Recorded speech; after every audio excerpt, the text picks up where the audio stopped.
Du XVIe au XVIIIe siècle, de nombreuses cartes européennes représentaient une vaste région s'étendant sur une grande partie de l'Asie, identifiée par un nom mystérieux, la Tartarie, ou, dans certaines versions anciennes, Tartère. C'était une terre qui se perdait à l'horizon de l'imagination cartographique, marquée par des frontières floues, là où commençait l'inconnu.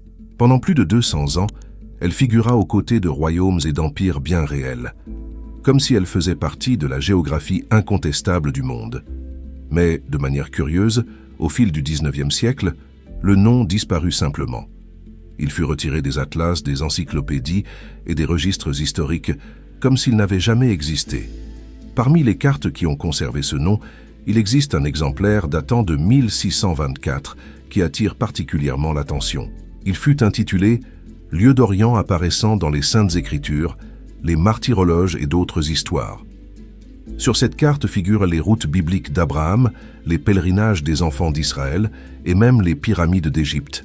Mais ce qui éveille véritablement la curiosité, c'est l'immense région étiquetée comme Tartarie, illustrée de figures humaines, de villes et de symboles suggérant un empire complexe et peuplé. Ce qu'il y a de plus intriguant dans ces cartes, ce n'est pas seulement le nom, mais le niveau de détail et de cohérence entre les œuvres d'auteurs différents. Même des cartographes qui ne s'étaient jamais rencontrés représentaient la Tartarie avec des villes fortifiées, des routes commerciales et des fleuves navigables. Cela indique que, d'une certaine manière, il existait une tradition cartographique partagée, une mémoire géographique transmise de génération en génération, fondée peut-être sur les récits de voyageurs, de missionnaires ou de marchands. C'était comme si la Tartarie faisait partie d'un imaginaire commun européen, une zone de mystère nécessaire pour combler le vide de l'inconnu. L'auteur de cette carte n'était pas un cartographe quelconque, Abraham Ortelius, le créateur du premier atlas moderne du monde. Et il n'était pas seul.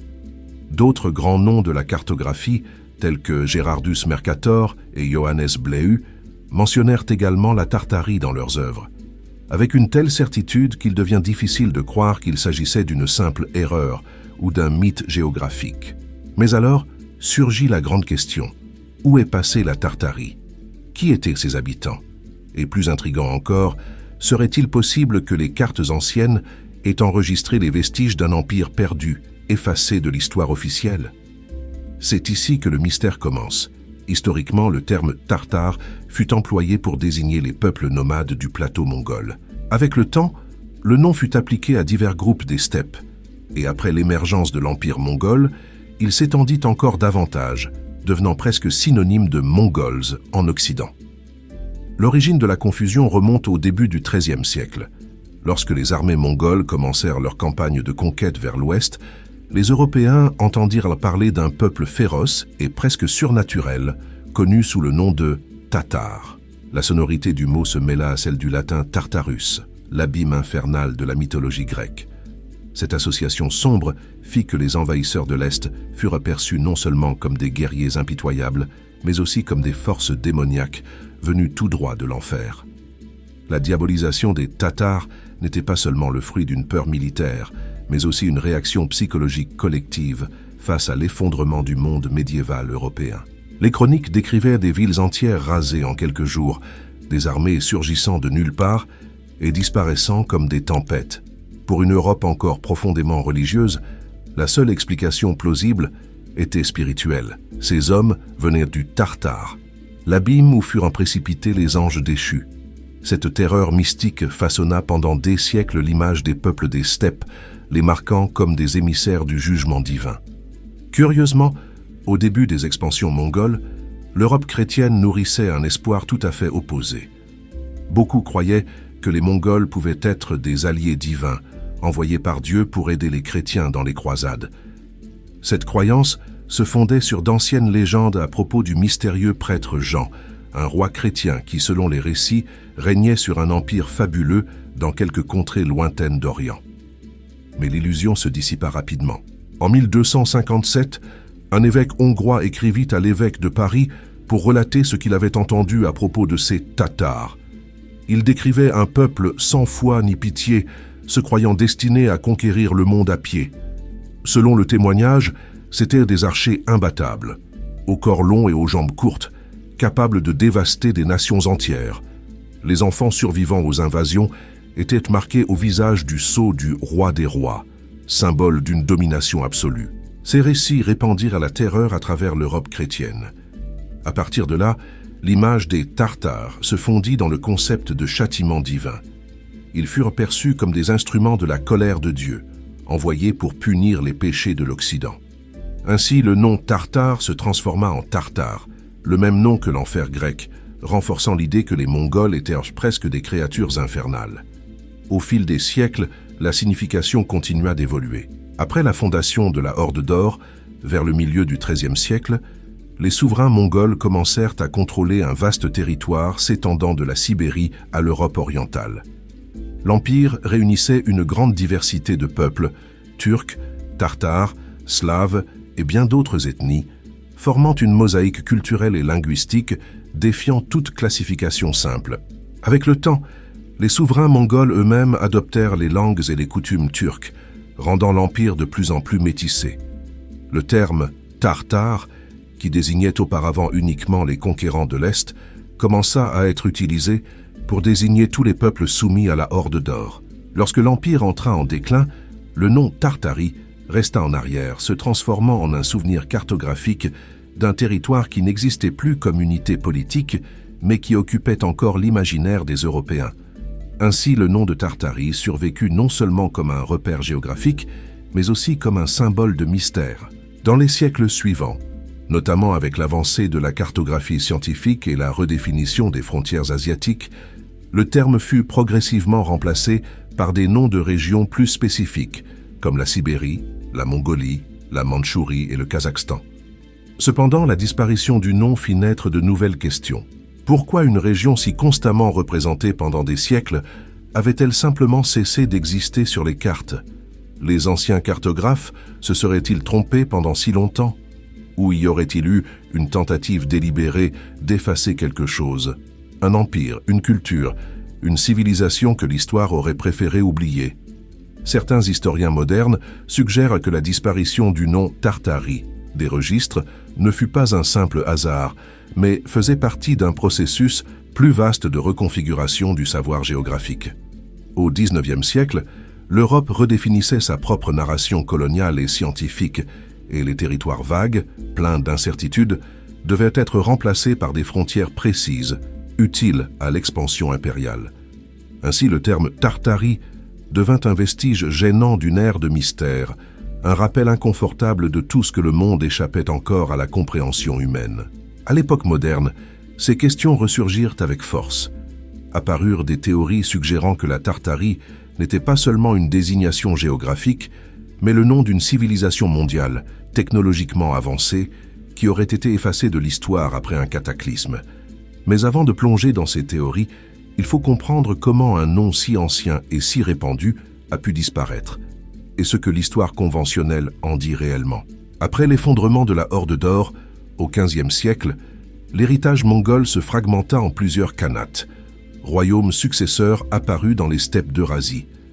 Les peuples habitant ces territoires furent souvent appelés Tartares, bien qu'ils fussent en réalité un mélange complexe de groupes turco-mongols et d'autres ethnies nomades. Le nom, qui autrefois désignait un empire redouté, devint une étiquette générique appliquée à tous les peuples vivant entre l'Europe orientale et le cœur de l'Asie. À mesure que les cartes modernes prenaient forme, le nom de Tartarie y apparaissait encore en évidence. Dans une célèbre mappemonde de 1570, considérée comme faisant partie du premier atlas moderne, la Tartarie était représentée comme une vaste région correspondant aujourd'hui à l'est de la Russie. Mais sur bien d'autres cartes, le nom s'étendait bien au-delà, couvrant une aire colossale allant de la mer Caspienne à l'ouest jusqu'à l'océan Pacifique à l'est et du plateau aride de l'Himalaya au sud jusqu'aux steppes glacées de la Sibérie au nord. C'était une étendue si immense que, pour les yeux européens de l'époque, la Tartarie semblait sans fin, un continent à l'intérieur du continent. Cependant, cette Tartarie ne représentait pas un empire réel. Il n'y avait ni gouvernement central, ni peuple unique se désignant ainsi. Le terme était en réalité une invention européenne, une manière commode de regrouper sous un même nom une multitude de peuples des steppes, tribus mongoles, turcs et autres groupes nomades, dont la culture et le territoire restaient mal compris en Occident. La plupart des terres marquées comme Tartarie n'avaient jamais appartenu à la Horde d'Or, ni à aucun empire unifié. Le nom devint une ombre cartographique, un symbole de l'inconnu. En pratique, c'était une façon de dire « Nous savons qu'il y a quelque chose ici, mais nous ne savons pas exactement quoi ». Pourtant, cette idée fascinait les cartographes et le public européen. Tandis que des régions comme l'Inde, le Moyen-Orient et la Chine possédaient déjà des archives et des contacts commerciaux, la Tartarie demeurait une énigme enveloppée de brume. Pour combler ce vide, les géographes commencèrent à subdiviser ce territoire imaginaire en différentes sections. C'est ainsi que naquirent des expressions comme « Grande Tartarie » ou « Tartarie russe », désignant la Sibérie et l'Extrême-Orient. Le Khanat de Crimée, pour sa part, était appelé Petite Tartarie. La région de Mandchourie fut connue sous le nom de Tartarie chinoise, tandis que certaines parties de l'Asie centrale furent qualifiées de Tartarie indépendante. Au XVIIe siècle, des missionnaires catholiques et des explorateurs européens commencèrent à consigner des informations plus détaillées sur l'Extrême-Orient. C'est à cette époque que le terme tatar commença à être associé spécifiquement aux Mandchous, le peuple qui allait plus tard fonder la dynastie Qing en Chine. À mesure que les explorations et les connaissances géographiques progressaient, notamment avec l'expansion russe à travers la Sibérie, le nom de Tartarie commença à disparaître des cartes. Les anciennes incertitudes furent remplacées par des frontières plus précises, et le terme fut lentement abandonné. Cependant, le nom tatar survécut, mais avec une nouvelle signification. Même après la fin de la Horde d'Or, le terme continua d'être utilisé par les Russes et les Européens pour désigner les peuples descendants de leurs anciens États. Entre les XIIIe et XVIIe siècles, ces groupes passèrent par un long processus d'ethnogenèse, donnant naissance à plusieurs communautés distinctes, comme les Tatars de la Volga, les Tatars de Crimée, et d'autres ethnies turcophones dispersées à travers l'Eurasie. Aujourd'hui, le terme tatar ne désigne pas une seule nation, mais une famille de peuples aux langues, traditions et identités propres. Selon le recensement russe le plus récent, les Tatars représentent environ 3,8% de la population de la Russie, soit plus de 5 millions de personnes, ce qui en fait le plus grand groupe ethnique du pays après les Russes. La majorité vit dans la République du Tatarstan, une région autonome située dans le district fédéral de la Volga. Là, ils préservent leur langue, leur culture et leur religion, héritage direct d'un passé qui résonne encore depuis les anciennes steppes mongoles. Mais malgré la clarté historique, le nom de Tartarie n'a pas complètement disparu de l'imaginaire populaire. Ces dernières années, il a ressurgi non plus comme une désignation géographique, mais comme le centre d'une théorie du complot. Selon cette théorie, la Tartarie ne serait pas seulement un nom oublié, mais la trace d'une civilisation mondiale technologiquement avancée qui aurait été effacée de l'histoire par des forces puissantes. Ces défenseurs affirment que les signes de cette civilisation peuvent encore être trouvés dans les constructions monumentales disséminées à travers le monde, bâtiments, palais et cathédrales érigées avec des techniques qui, selon eux, défient l'explication conventionnelle. Certains croient que la Tartarie aurait été détruite par un cataclysme mondial, une gigantesque inondation de boue qui aurait enseveli des villes entières au XIXe siècle. D'autres soutiennent qu'elle a été délibérément effacée par les empires modernes, qui auraient réécrit l'histoire mondiale pour dissimuler l'existence de cet empire perdu. Pour les partisans de cette idée, l'architecture monumentale des XVIIIe et XIXe siècles, des palais européens aux capitales américaines, serait en réalité l'œuvre de l'ancienne civilisation tatare, ensuite réutilisée et attribuée à d'autres peuples. Selon eux, l'effacement de la Tartarie aurait été un processus orchestré, parti d'un effort mondial pour éliminer toute trace d'une civilisation antérieure à la nôtre. Mais qu'y a-t-il de vrai dans tout cela? La Grande Tartarie ne serait-elle qu'une erreur cartographique, perpétuée par des siècles d'incompréhension, ou bien un nom qui a survécu parce qu'il renferme encore l'écho de quelque chose qui a réellement existé, quelque chose que le temps et l'histoire ont préféré faire taire? Parmi les principaux noms qui ont contribué à populariser la soi-disant théorie de la Tartarie, deux se distinguent, Nikolai Levachov et Anatoly Fomenko. Ces théoriciens russes ont réinterprété le passé de manière profondément controversée, mêlant nationalisme, mysticisme et révisionnisme historique. Levatchov, par exemple, affirmait qu'une ancienne civilisation russe hautement avancée avait été délibérément effacée des pages de l'histoire par les puissances occidentales, désireuses de supprimer la véritable grandeur et la primauté spirituelle de la Russie. Pour lui, la destruction de la mémoire de la Grande Tartarie n'était pas seulement une erreur historique, mais une conspiration mondiale, un effort conscient pour redessiner le passé et affaiblir la fierté d'un peuple.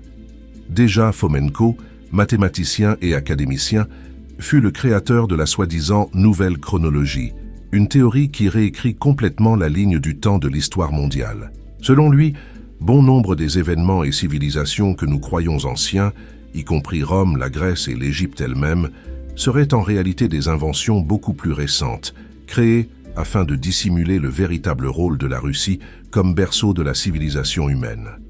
Fomenko soutenait que l'histoire traditionnelle aurait été fabriquée par des chroniqueurs européens du Moyen-Âge, façonnant un récit destiné à diminuer le rôle des slaves et à élever l'Occident. Ces idées, bien que rejetées par la communauté universitaire, ont trouvé un terrain fertile sur Internet, notamment dans les communautés qui se méfient des versions officielles de l'histoire. Pour beaucoup de ces groupes, le nom Tartarie est devenu le symbole d'un empire perdu, vestige d'un passé grandiose qui aurait été dissimulé par les gouvernements et les historiens au fil des siècles. Les partisans de cette théorie avancent une série de preuves, certaines curieuses, d'autres complètement déformées. L'un des exemples les plus souvent cités est un document de la CIA, publié en 1999, qui fait référence à l'effacement de l'histoire russe pendant la période soviétique. Les théoriciens de la Tartarie interprètent ce document comme la preuve d'une conspiration plus vaste, croyant qu'il démontre l'existence d'un immense empire ancien. Le problème, c'est que le rapport traite en réalité de questions politiques et culturelles de la guerre froide, et non de civilisation perdue. Il est donc souvent confondu avec quelque chose de bien plus important qu'il ne l'est réellement. Un autre argument récurrent repose sur l'usage de cartes anciennes portant le nom de Tartarie, comme preuve que cet empire aurait existé. Les conspirationnistes affirment que le niveau de détail de ces cartes serait impossible à atteindre avec la technologie de l'époque, suggérant que les cartographes auraient eu accès à des connaissances avancées, supposément héritées de cette civilisation oubliée. Cependant, cette vision ignore des faits fondamentaux de l'histoire de la cartographie. Beaucoup de cartes de l'ère des grandes découvertes furent réalisées à partir de récits fragmentaires, de rumeurs et d'explorations partielles, puis corrigées et révisées au fil des siècles. Les cartographes eux-mêmes se contredisaient souvent, et des régions entières étaient dessinées sur la base de suppositions plutôt que de mesures réelles. Malgré cela, la croyance persiste. Les théoriciens de la Tartarie affirment que des millions, voire des milliards, d'archives historiques et de documents officiels auraient été détruits pour éliminer toute trace de cette civilisation. Selon eux, seules les cartes anciennes auraient survécu, servant de rappel silencieux d'une vérité supprimée. Ils désignent également des monuments et des constructions grandioses situées dans diverses parties du monde, palais, cathédrales et édifices publics, en affirmant que leurs structures et techniques de construction seraient trop sophistiquées pour l'époque à laquelle elles auraient été érigées. Selon cette vision, ces bâtiments seraient en réalité des vestiges de l'architecture tartarienne, réutilisés et rebaptisés par les gouvernements modernes. Certains vont jusqu'à affirmer que la destruction de cet empire se serait produite par une catastrophe mondiale, une inondation de boue qui aurait enseveli des villes entières au XIXe siècle. D'autres soutiennent que la Tartarie aurait été effacée délibérément par des puissances émergentes ayant hérité de ces structures et les ayant intégrées à leur propre histoire. En dépit de son caractère fantaisiste, la théorie de la Tartarie continue de fasciner des milliers de personnes à travers le monde. En partie parce qu'elle répond à notre désir de découvrir des secrets cachés sous la surface de l'histoire, et en partie parce qu'elle interroge quelque chose de bien plus profond. Jusqu'à quel point ce que nous appelons l'histoire est-il réellement la vérité, et non simplement la version qui a survécu? Ces cartes anciennes peuvent être vues non seulement comme des artefacts cartographiques, mais aussi comme des reflets de la mentalité humaine. Elles révèlent à quel point le passé, même lorsqu'il est imprécis, est façonné par notre imagination, nos peurs et les récits que nous inventons pour donner un sens au monde. La Tartarie de ces cartes n'a peut-être jamais existé comme un empire réel, mais elle a certainement existé comme idée. Un symbole de l'inconnu, une métaphore de ce que nous ne comprenons pas encore. Et d'une certaine manière, ces anciennes cartes continuent de nous refléter. Aujourd'hui encore, nous cherchons des réponses au milieu des incertitudes, mêlant faits et fantasmes dans une tentative d'expliquer un passé que nous ne pourrons peut-être jamais entièrement déchiffrer.